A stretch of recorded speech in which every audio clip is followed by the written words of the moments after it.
Good morning, students. How are you? I hope all of you are good and studying well.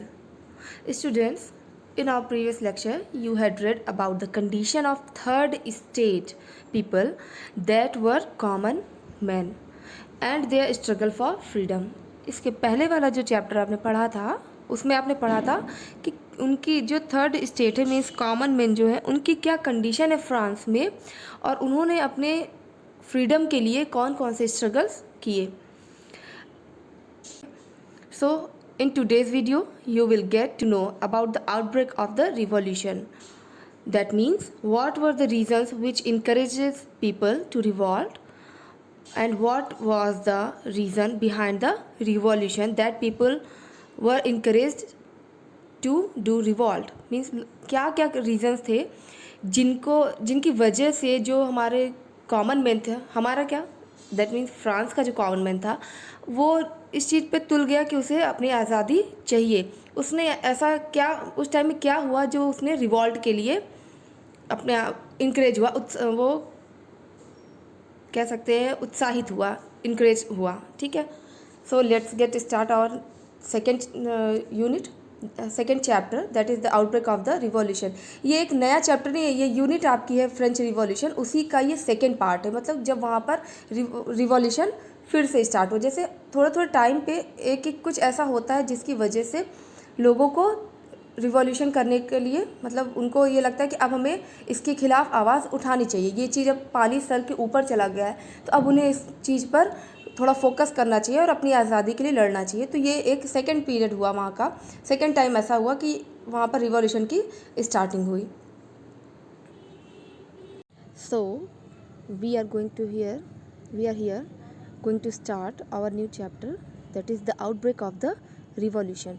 means अब revolution कैसे शुरू हुआ, मतलब कौन कौन से reasons थे, what were the reasons behind this revolutions और what things had encouraged the common people to revolt.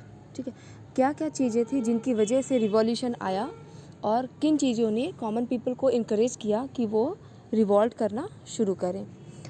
Here the first line we have Louis XVI had to increase taxes for reasons you have learnt in the previous section. Means Louis XVI ने had to increase, उसे tax increase करना पड़ा for reasons. कौन से कारण थे?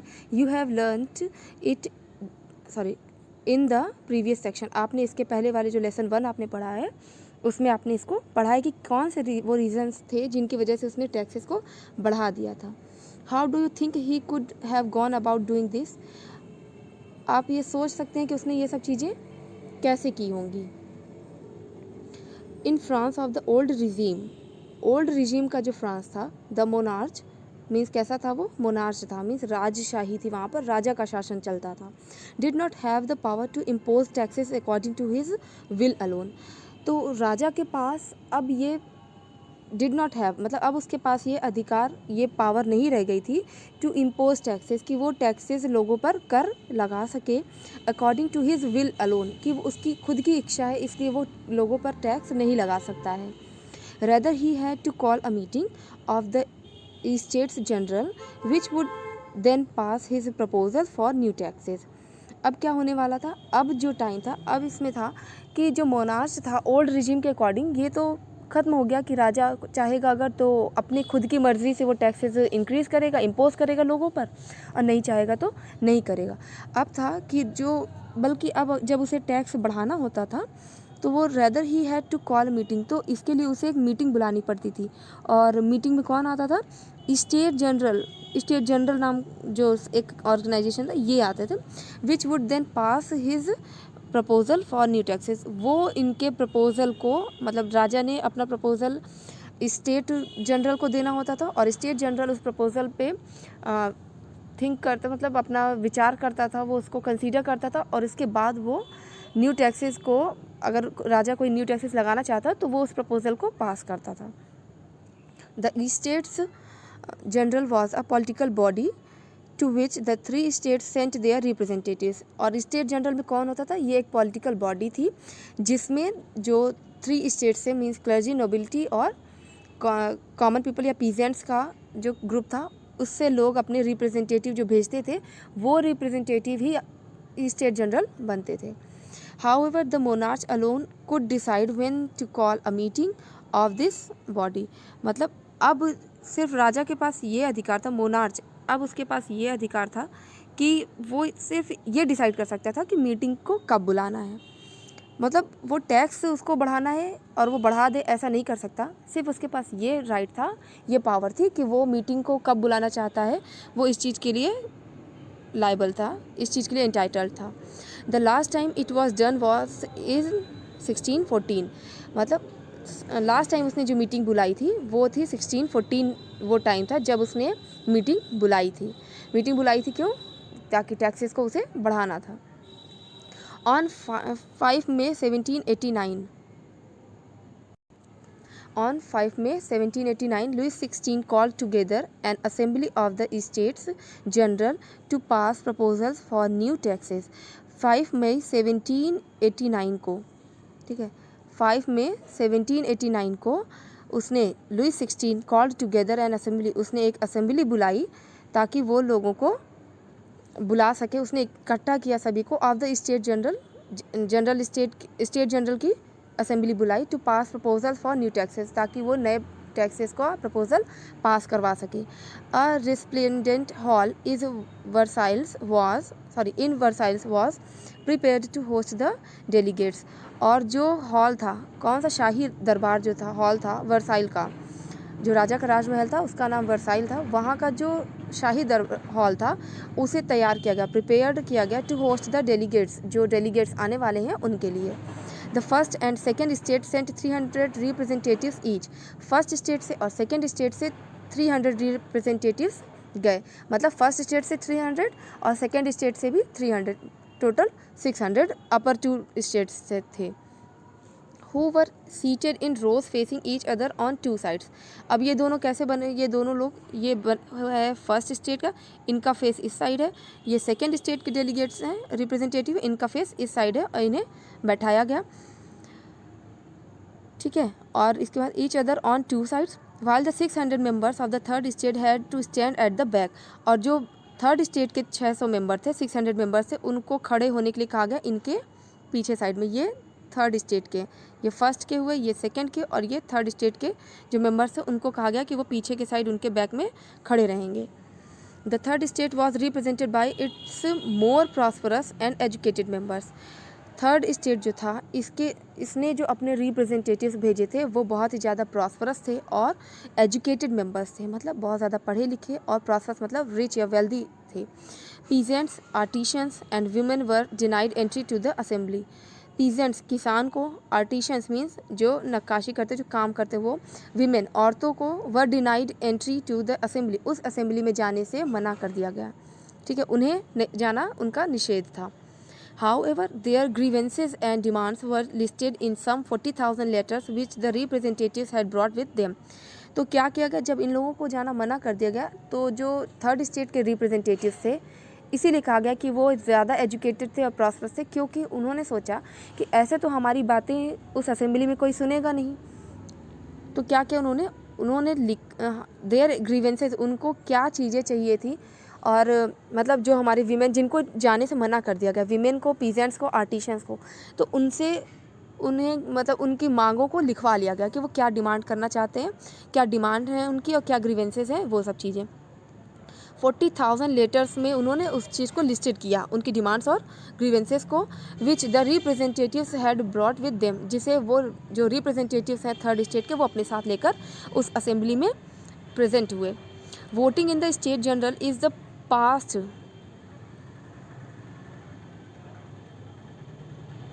voting in the state general in the past had been conducted according to the principle that each state had one vote।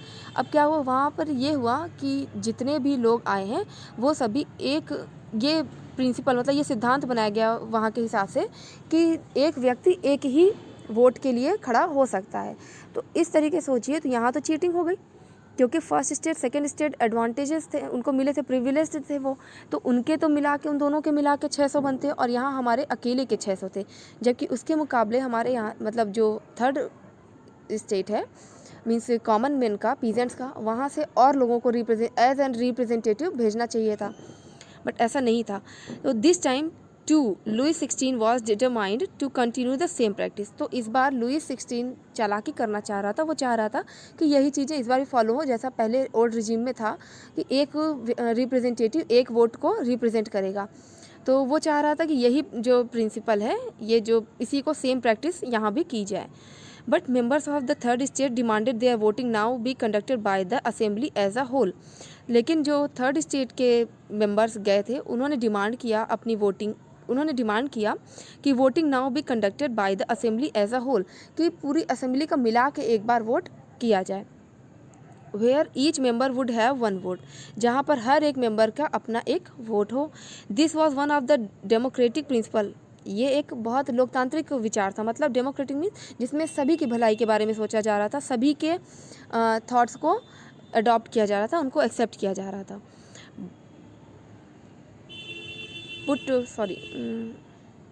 But members of the third state demanded that voting now be conducted by the assembly as a whole, where each member would have one vote. Same चीज़ वही उन्होंने जो कही कि जहाँ पर ऐसा होना चाहिए था कि हर एक मेंबर को अपना एक वोट देने का अधिकार मिल जाए। अब जैसे देखिए, यहाँ जो था फर्स्ट स्टेट से 300 मेंबर्स, ठीक है, 300 उनके वोट्स, सेकेंड से 300, 600, और इधर जो थर्ड स्टेट था इससे भी 600 जा रहे थे। तो इस तरीके से जो हमारे यहाँ जो यहाँ वोटिंग हो रही थी वो 300 + 300, ठीक है, ये हो रहे थे थर्ड स्टेट के बराबर, जो कि हो रहे थे 600। तो ये तो दोनों इक्वल हो जा रहा था। तो यहाँ पर कैसे पता चलेगा मतलब किसके हक में फैसला जाएगा। तो यहाँ जो थर्ड स्टेट थी उसका कहना था कि हमारे जितने भी मेंबर्स हैं वो सभी मेंबर्स वोट देंगे, ठीक है। इसका मतलब अगर इनके थर्ड स्टेट में 500 लोग हैं तो वो 1500 के पूरे वोट यूज़ किए जाएं। ये कहना था थर्ड स्टेट का, मतलब हर एक व्यक्ति को वोट देने का अधिकार मिले। Democratic principle, this was one of the democratic principle put forward by philosopher like Rousseau in his book the social contract. और ये जो डेमोक्रेटिक प्रिंसिपल था ये पुट फॉरवर्ड, मतलब ये सामने रखा गया लोगों के बाय फिलोसोफर्स। कौन से फिलोसोफर थे? लाइक रूसो के द्वारा। रूसो जो थे उन्होंने अपनी बुक द सोशल कॉन्ट्रैक्ट में इस थिंकिंग को मतलब लोगों के सामने रखा। When the king rejected this proposal, जब राजा ने इस प्रपोजल को रिजेक्ट कर दिया, मतलब कि हर एक व्यक्ति को वोट देने का अधिकार हो, इस चीज़ को जो किंग है लुई 16 उसने रिजेक्ट कर दिया। Members of the third state walked out of the assembly in protest. तो उन्होंने इस चीज़ का, जो थर्ड स्टेट के जो मेंबर्स थे, ठीक, उन्होंने इसको क्या किया, उन्होंने डिनाई कर दिया और वो उस असेंबली को छोड़कर चले गए, ऐसा जैसे कि उन्होंने प्रोटेस्ट किया, मतलब अपने इसका विरोध करने के लिए वो असेंबली छोड़कर चले गए। The representatives of the third state viewed themselves as spokesman of the whole French nation. जो थर्ड स्टेट के रिप्रेजेंटेटिव्स है उन्होंने खुद को स्पोक्समैन के तौर पर पूरे नेशन का एक, कह सकते हैं ना, लीडर, इसके तौर पर उन्होंने खुद को घोषित कर दिया, अनाउंस कर दिया। On 20 June they assembled in the hall of an indoor tennis court। ये लाइन आप ध्यान रखिएगा, ये बहुत इंपॉर्टेंट पूछा जाता है ये। On 20 June they assembled, 20 जून को वो सभी इकट्ठा हुए in the hall of an indoor tennis court। अब एक उन सभी को इकट्ठा होने के लिए एक जगह चाहिए थी, तो एक सबसे बेस्ट जगह उन्होंने चूज़ की, वो था indoor tennis court in the ground of Versailles. तो वर्साइल का जो टेनिस कोर्ट था वहाँ पर उसके ग्राउंड के हॉल में वो सभी इकट्ठा हुए। कब? 20 जून को। कौन इकट्ठा हुए हैं? ये थर्ड स्टेट के रिप्रेजेंटेटिव्स हैं और थर्ड स्टेट के सारे लोग हैं, कॉमन मैन मतलब है। They declared themselves a national assembly. उन्होंने अपने आप को नेशनल असेंबली के तौर पर लोगों के सामने डिक्लेयर किया। And swore not to disperse till they had drafted a constitution for France. और उन्होंने कसम खाई नॉट टू डिस्पर्स, की वो जब तक अलग नहीं होंगे जब तक कि वो फ्रांस के लिए एक अच्छा सा कॉन्स्टिट्यूशन ड्राफ्ट नहीं कर देते हैं। मतलब वो जब तक फ्रांस के लिए एक कॉन्स्टिट्यूशन डिज़ाइन नहीं कर देते तब तक वो नेशनल असेंबली बने रहेंगे और वो डिस्पर्स मीन्स अलग नहीं होंगे, या नेशनल असेंबली में जितने भी मेंबर्स हैं वो टूटेंगे नहीं, उनका ग्रुप टूटेगा नहीं। For France that would limit the powers of the monarch. और ये जो कॉन्स्टिट्यूशन बनेगा ये फ्रांस के लिए बनेगा, और ये जो कॉन्स्टिट्यूशन है ये मोनार्च की पावर को लिमिट करेगा, मतलब राजशाही को कंट्रोल में करेगा। जैसे अभी हमारे यहाँ कॉन्स्टिट्यूशन है, तो अगर कहीं भी किसी के साथ किसी तरीके का डिस्क्रिमिनेशन होता है, भेदभाव होता है, तो हमारा कॉन्स्टिट्यूशन हमें उस चीज़ में हमारी हेल्प करता है कि हम अपने हक के लड़ाई के लिए मतलब तत्पर रहें, रेडी रहें। हमें एक गाइडलाइन मिल जाती है, हमें एक तरीका मिलता है। दे वर लेड बाई मिराबियो एंड एबेसाइज। और इनकी मदद इसने किसने की? मिराबियो और एबेसाइज। ये कुछ नाम है, ये इनको इम्पॉर्टेंट है, ये याद रखिएगा। Mirabeau was born in a noble family. Mirabeau एक नोबिलिटी क्लास से आता था वो, but was convinced of the need to do away with a society of feudal privilege. लेकिन वो चाहता था, हालांकि वो था सेकेंड स्टेट से ही, लेकिन उसे भी ये चीज़ें पसंद नहीं थी, और वो चाहता था कि इस सोसाइटी से ये जो फ्यूडल प्रिविलेज है, मतलब जो ज़मींदारी वाली चीज़ें हैं, ज़मींदारी प्रथा है, ये एक तरीके ये ख़त्म हो जाए, और जो इन लोगों को प्रिविलेज मिला हुआ था, एडवांटेज मिला हुआ था, फ़ायदा या विशेषाधिकार मिला हुआ था, ये ख़त्म हो जाए। He brought out a journal. उसने एक जर्नल प्रकाशित किया, मतलब जर्नल मतलब एक छोटा सा जैसे कॉलम होता है ना न्यूज़पेपर में, उस तरीके से उसने एक journal brought out a journal, एक जर्नल लिखा। And delivered powerful speech to the crowd assembled in Versailles. और उसने पावरफुल स्पीच डिलीवर की टू द क्राउड्स, मतलब उस भीड़ को जो वर्साइल में इकट्ठा हुई थी। ये देखिए यहाँ पर फिगर जो आपका दिया हुआ, टेनिस कोर्ट में ओथ ली जा रही है। ओथ मीन्स कसम खा रहे हैं वो जो नेशनल असेंबली, जिन्होंने अपने आप को, जो थर्ड स्टेट के मेंबर्स हैं, वो खुद को नेशनल असेंबली उन्होंने डिक्लेयर किया है लोगों के सामने, और उन्होंने ये कसम खाई है कि हम तब तक अलग नहीं होंगे जब तक हम कॉन्स्टिट्यूशन, एक फ्रांस के लिए नया कॉन्स्टिट्यूशन ड्राफ्ट नहीं कर देते हैं, जो कि मोनार्च की पावर को लिमिट करेगा, उसको कंट्रोल करेगा। ठीक है, नेक्स्ट हम देखते हैं अब इसके नीचे। एबेसेज ओरिजिनली अ प्रीस्ट। एबेसेज जो था वो एक प्रीस्ट था। Wrote an influential pamphlet called what is the third state. तो उसने एक इन्फ्लुएंशियल पैम्पलेट, मतलब जिससे लोगों पर प्रभाव पड़ा, ऐसा पैम्पलेट लिखा जिसका नाम था what is the third state. मतलब थर्ड स्टेट क्या है, लोगों को इसके बारे में पता चले कि हमारे यहाँ पर थर्ड स्टेट किसे कहा गया है, वहाँ के लिए कहा जा रहा है, ये फ्रांस के लिए। While the National Assembly was busy at Versailles drafting a constitution, जब नेशनल असेंबली बिजी थी एक कॉन्स्टिट्यूशन ड्राफ्ट करने में, किसके लिए? फ्रांस के लिए। कहाँ पर? वर्साइल में। मतलब जब नेशनल असेंबली वर्साइल में ड्राफ्ट कर रही थी या कॉन्स्टिट्यूशन को ड्राफ्ट करने में बिजी थी, the rest of France seized with turmoil. तो फ्रांस में पूरी तरीके से हलचल मच गई कि ऐसा क्या होने जा रहा है। A severe winter had meant a bad harvest. ज़्यादा ठंड जब पड़ी तो वहाँ की फसल सारी ख़राब हो गई। द प्राइस ऑफ ब्रेड रोज। तो फिर क्या हुआ, जब फसल ख़राब हुई तो जो वहाँ का स्टेपल फूड है ब्रेड, उसका प्राइस हाई हो गया। मीन्स लोगों ने उस ब्रेड के दाम को बढ़ा दिया। लोगों ने नहीं, मतलब जो इन चीज़ों को इकट्ठा करके रखते थे, जमाखोरी करने वाले। Often bakers exploited the situation. जो बेकर्स हैं उन्होंने इस सिचुएशन को और ज़्यादा ख़राब कर दिया। एक्सप्लॉइटेड मीन्स उन्होंने इस सिचुएशन का और फ़ायदा उठाया। And hoarded supplies. और जो बेकरी जो इन ब्रेड की सप्लाईज थी उसको होर्डेड यानी उसको रोक लिया। जो सामान बाहर जो आ रही है ब्रेड, वो बेकर्स के पास आती है, उसके बाद वो उसे लोगों में बेचता है। पर उसने क्या किया, उसने इस चीज़ का फ़ायदा उठाने की कोशिश की इस सिचुएशन का कि ब्रेड अब महंगी हो गई, तो उसने उसको जमाखोरी स्टार्ट कर दी। वो चीज़ों को अपने पास रोक लिया उसने कि अभी ब्रेड को हम नहीं बेचेंगे। जब और ज़्यादा लोगों में हलचल हो जाएगी, लोग परेशान होंगे, तो उन्हें मुँह मांगे दाम मिलेंगे उस ब्रेड के, वो तब उस ब्रेड को सप्लाई स्टार्ट करेंगे। After spending hours in long queues at the bakery की शॉप के बाहर, मतलब वो जो जहाँ पर ब्रेड इस तरीके की बेक्ड चीज़ें मिलती हैं उसे कहा जाता है बेकरी, और जो इन चीज़ों को बेचता है वो कहलाता है बेकर। तो बेकरी की शॉप के बाहर औरतें घंटों लाइन लगा के खड़ी रहती थी कि उन्हें अब मिलेगी ब्रेड, अब मिलेगी, लेकिन वही होता था, वो चीज़ें नहीं देता था, बेचता ही नहीं था।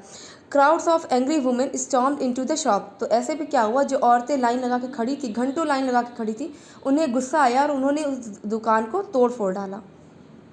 एट द सेम टाइम, उसी समय the king ordered troops to move into Paris. उसी समय राजा ने अपने ट्रूप्स को, अपने दल को, अपनी सेना को आदेश दिया टू मूव इनटू पेरिस, कि क्यों ना कि सभी लोग पेरिस की तरफ चले। On 14 July the agitated crowd stormed and destroyed the Bastille. और 14 जुलाई को द एजिटेटेड क्राउड मतलब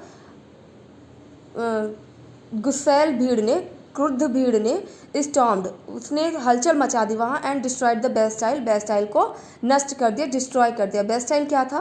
बेस्टाइल वहाँ की जेल थी, प्रिजन थी। इन द कंट्री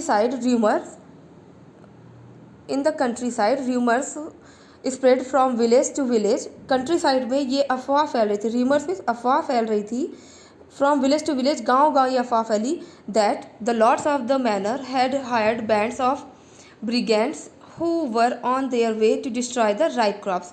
कि जो लॉर्ड ऑफ द मैनर्स, ये क्या है? तो यहाँ पर है कि इन द कंट्री साइड यानी बाहरी इलाकों में, यानी कि गाँव में ये अफवाह फैल गई। Rumours spread from village to village, गांव से गांव में अफवाह फैली, that the lords of the manor, manor means यहाँ पर है जिनके पास संपत्ति ज़्यादा है, मीन्स ज़मींदार जो होते हैं, ज़मीन के मालिक, वो है यहाँ पे मैनर। तो उसके जो मालिक हैं, हैड हायर्ड बैंड्स ऑफ ब्रिगेंड्स मतलब लठैत, ब्रिगेंड्स मतलब जो लोग लाठी लेकर चलते हैं। तो बैंड्स ऑफ ब्रिगेंड्स ये आपका कलेक्टिव नाउन है, जैसे गैंग ऑफ थीव्स होता है वैसे बैंड ऑफ ब्रिगेंड्स है। तो उन्होंने क्या किया है, जो ज़मीनों के ज़मींदार हैं मतलब जो मालिक है ज़मीनों के, उन्होंने लोगों को किराए पर बुला लिया है, गुंडों को या लठैतों को, who were on their way to destroy the ripe crops, जो कि अपने रास्ते में है, मतलब वो पकी हुई फसलों को ख़राब करने के लिए आ रहे हैं। Caught in a frenzy of fear, peasants in several district seized hoes and pitchforks and attacked chateaux. फिर क्या हुआ? फिर ये हुआ कि जब किसानों ने ये चीज़ सुना कि ज़मींदार जो ज़मीन के मालिक हैं वो गुंडों को लेकर इधर आ रहे हैं हमारी फसलों को नष्ट करने के लिए, तो उन्हें बहुत ही गुस्सा आया, किसानों को, पीजेंट्स को। वो भी अपना जो भी खेत के औजार होते हैं, जैसे कुदाल होता है, ठीक है, फावड़ा होता है और कई सारी चीज़ें होती है, तो वो अपने ये पिच फोक्स जो है, ये बेलची जिससे हम मिट्टी को उठाते हैं, आपने देखा होगा बालू वालू उठाते वक्त, बालू को उठाने के लिए वो इससे टूल का यूज़ होता है। तो वो अपने सारे टूल्स को लेकर वो तैयार हो गए, एंड अटैक्ड चिटॉक्स, और उन्होंने अटैक कर दिया चिटॉक्स पर।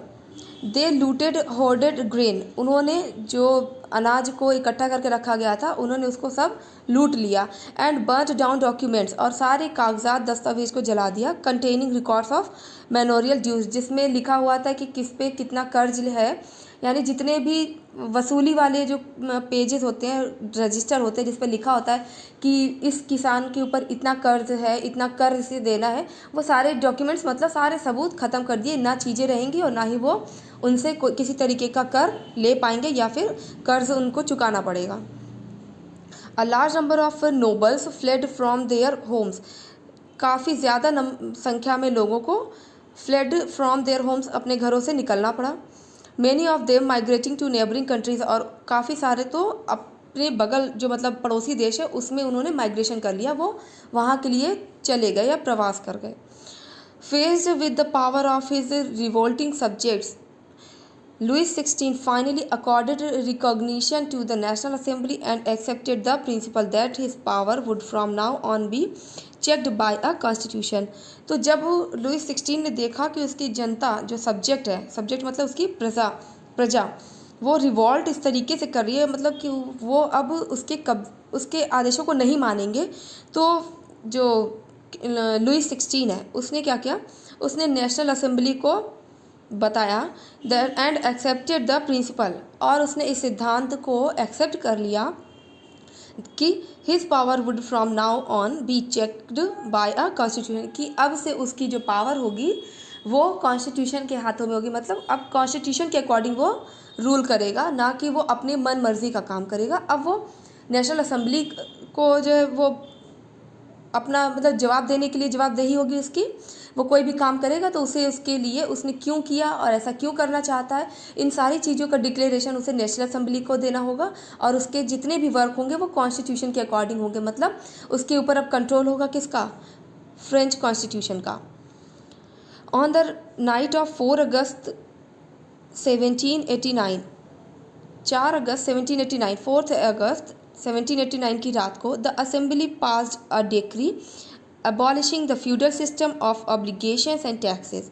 असेंबली ने एक डिक्री जो है वो पास की।